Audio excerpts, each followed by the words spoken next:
En el primer video hablamos sobre qué es la navegación autónoma y cómo se puede aplicar a diferentes tipos de vehículos autónomos.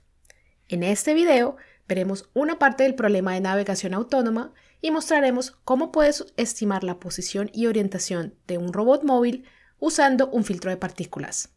Vamos a usar el mismo enfoque al problema de localización que se muestra en un ejemplo usando MATLAB, que aplica el algoritmo de localización con Monte Carlo en el caso de un robot que llamamos TurtleBot. Este ejemplo simula un TurtleBot moviéndose en un edificio de oficinas, tomando medidas del entorno y estimando su ubicación. Si no estás familiarizado con un filtro de partículas, puede ser confuso entender por qué la solución tiene un montón de puntos azules que aparecen y cambian en cada paso de tiempo y el por qué de alguna manera convergen en la ubicación real del TurtleBot. ¿Qué hace el filtro y cómo nos ayuda este conjunto de puntos aparentemente aleatorios a determinar la ubicación de un robot?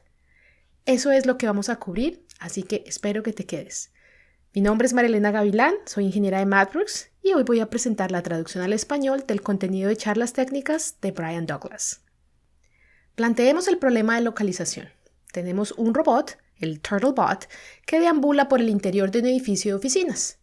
El robot recibe un mapa del edificio, por lo que conoce el diseño general de las paredes y los muebles, pero inicialmente no sabe dónde se encuentra dentro del mapa. Podría estar en cualquier lugar.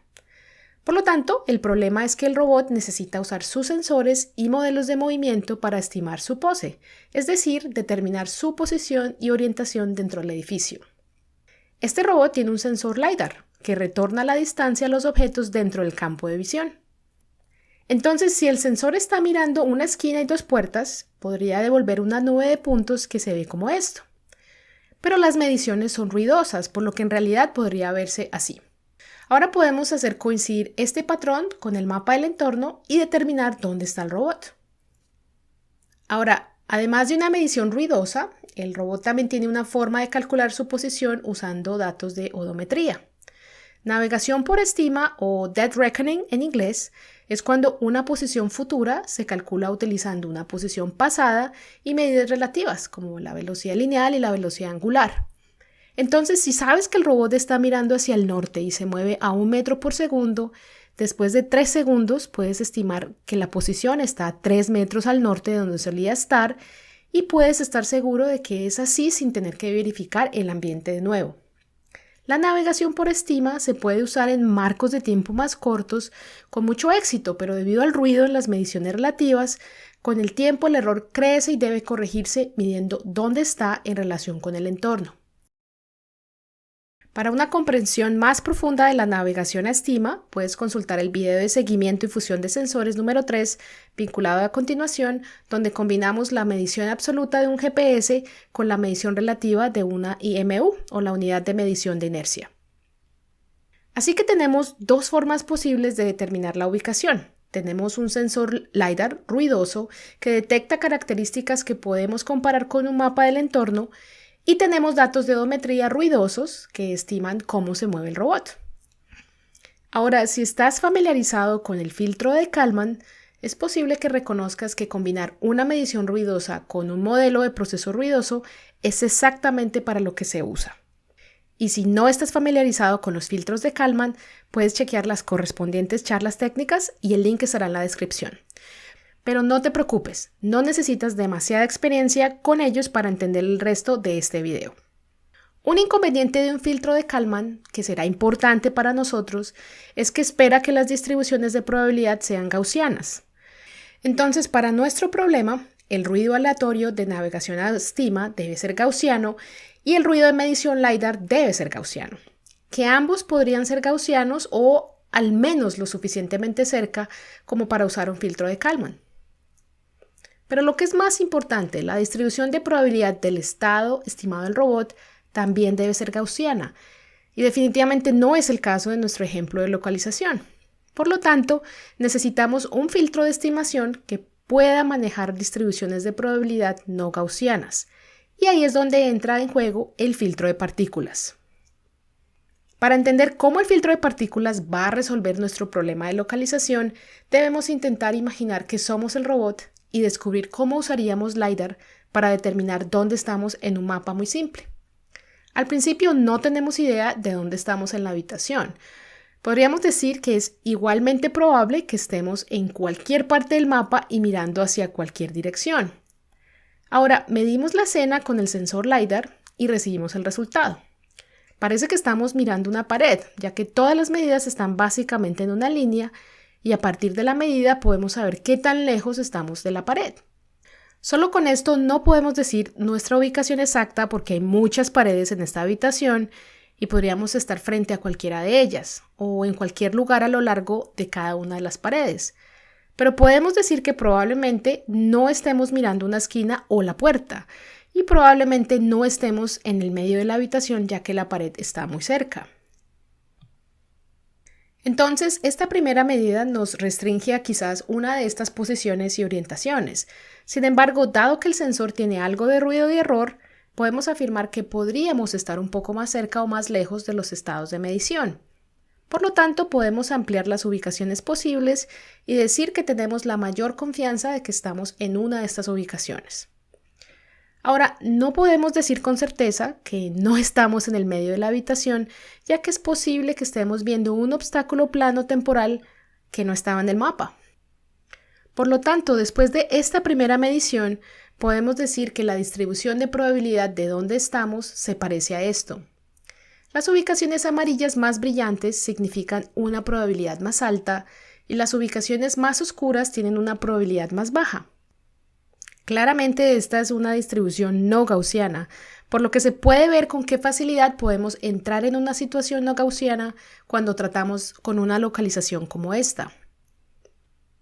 Ok, intuitivamente tiene sentido que no podamos estar seguros de dónde estamos a partir de esta única medida, pero digamos que aquí es donde realmente estamos dentro de la habitación. Nuevamente, todavía estamos mirando esta pared plana y sin rasgos distintivos. Como persona, tiene sentido que si nos movemos para ver diferentes características, podríamos comenzar a estimar exactamente dónde estamos, eliminando las ubicaciones que no satisfacen todas las medidas que vemos en el camino. Entonces, si giramos a la izquierda y vemos una esquina, seguimos girando y vemos otra esquina y luego vemos la puerta, podríamos usar nuestra memoria para comenzar a reconstruir dónde estamos en el mapa según lo que hemos visto, cuáles son las medidas del LiDAR y la estimación de cómo nos movemos a través del entorno, en qué dirección giramos y cuánto caminamos. Solo hay un lugar en este mapa donde un movimiento como este verá exactamente dos esquinas y luego terminará en una puerta. Así que este debe haber sido el camino que tomamos y aquí debe ser donde estamos ahora. Entonces todo esto tiene un sentido intuitivo, pero ¿cómo podemos codificar este tipo de comprensión para nuestro robot?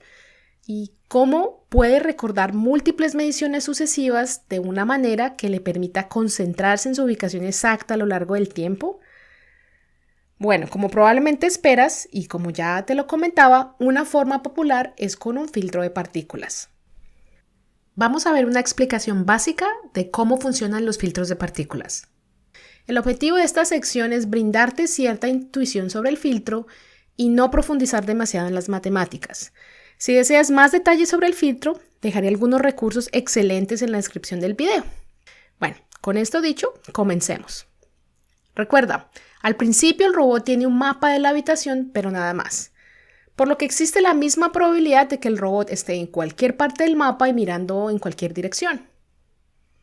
Entonces, en lugar de tratar de capturar esta probabilidad con alguna función definida sin problemas, podemos aproximar la distribución de probabilidad generando aleatoriamente una serie de poses discretas.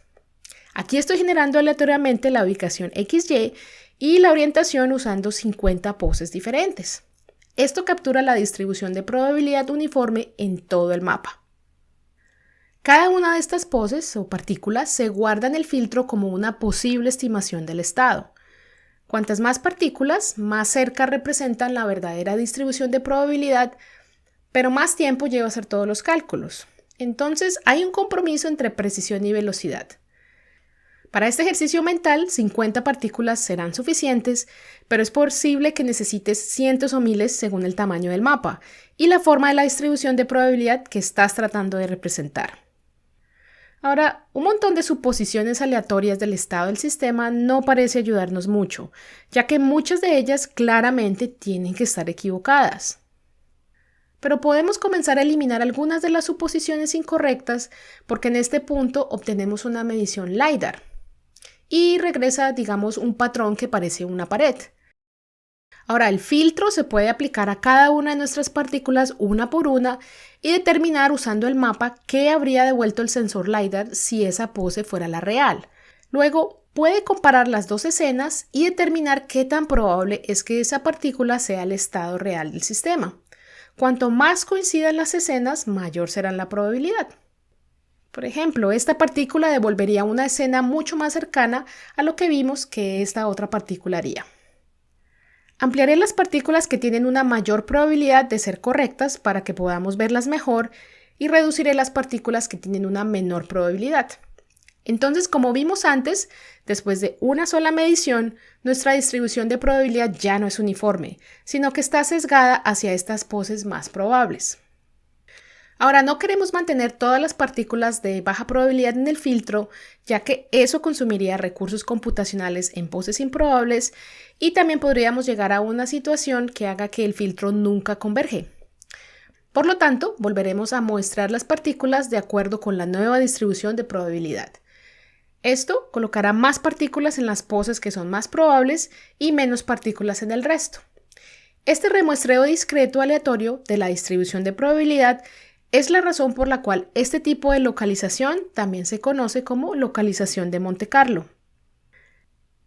En este punto, el robot se mueve por la habitación, sigue la trayectoria circular que mostré anteriormente y calcula su posición relativa a través de la odometría a bordo. Entonces el robot tiene una idea de cómo se mueve entre las mediciones LiDAR. Podemos aplicar este movimiento estimado a cada partícula en el filtro. Básicamente estamos prediciendo a dónde irá cada una de nuestras posibles poses si se movieran de la misma manera relativa que el robot.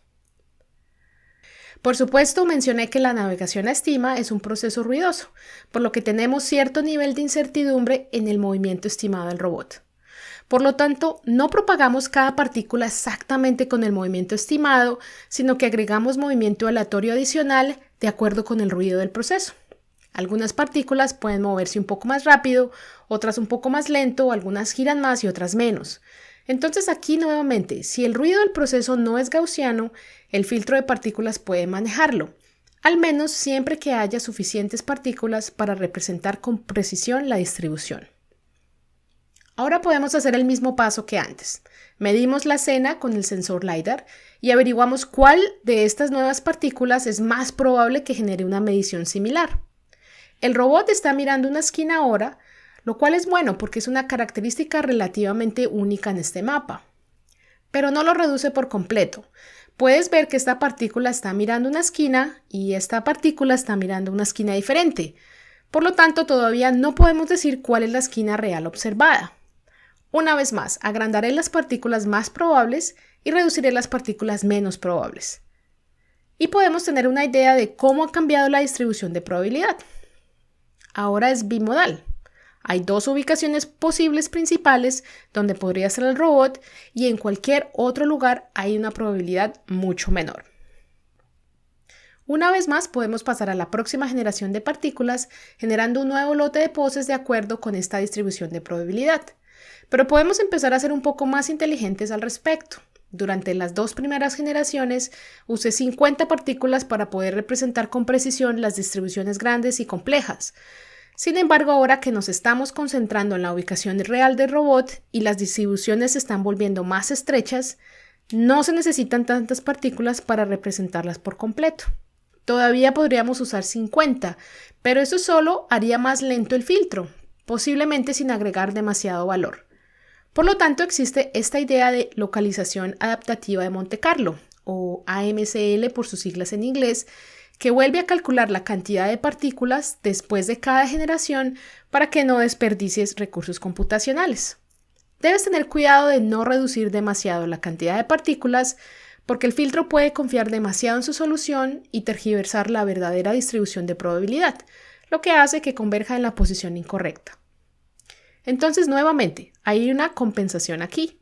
El ejemplo de MATLAB, el Turtlebot, utiliza esta localización adaptativa de Monte Carlo y el enlace está en la descripción del video, si deseas conocer más detalles sobre cómo se logra este cambio de tamaño.